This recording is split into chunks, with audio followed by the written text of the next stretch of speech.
Are you wondering whether you should keep your employer plan or whether you should enroll in Medicare when you turn 65? Well, we are going to detail 3 things that you should think about before switching from an employer health plan to Medicare. Since Medicare will only pay 80% of your medical expenses, and since Medicare also has deductibles, we will discuss Medicare supplements today as well. A Medicare supplement will help you fill in the gaps left by Medicare. Here are some questions that you should consider if you are thinking about dropping your employer health plan for Medicare. 1.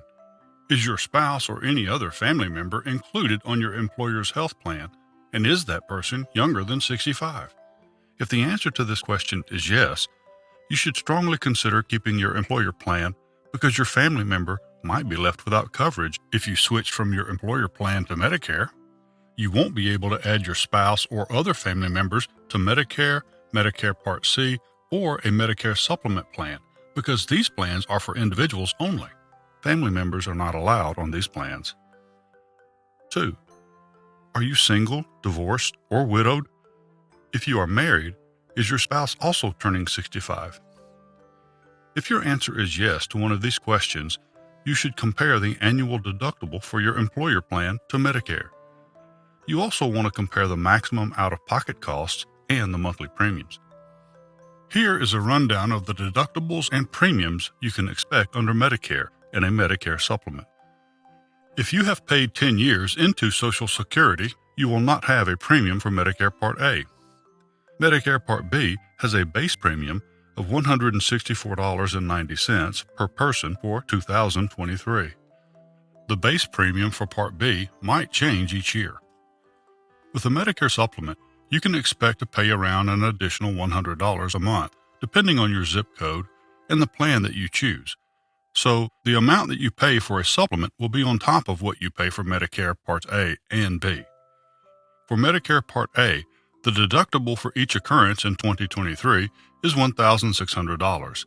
An occurrence is normally defined as staying 60 days in a hospital.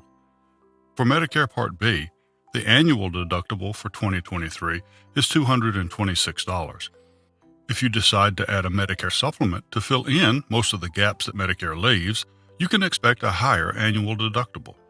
This deductible can be up to $2,700. Although the deductible for a Medicare supplement might seem high, the good news is that some Medicare supplement plans can be combined with Medicare Part A so that your maximum out-of-pocket for hospital services will be $0. For Medicare Part B expenses and certain Medicare supplement plans, once the deductible has been met, your maximum out-of-pocket is either $0 or up to a $20 copay for in-office doctor visits. Please be aware that if you enroll in a Plan K or L, your maximum out-of-pocket could be higher. If you decide to switch from your employer health plan to Medicare and you also decide to add a Medicare supplement, you should select your supplement plan carefully. Under certain Medicare supplement plans, you could be subject to Part B excess charges, which can be up to 15% more than the Medicare approved rate for a procedure or treatment. The excess charge can happen if you receive healthcare treatment from a provider who does not accept the Medicare approved amount as full payment. 3.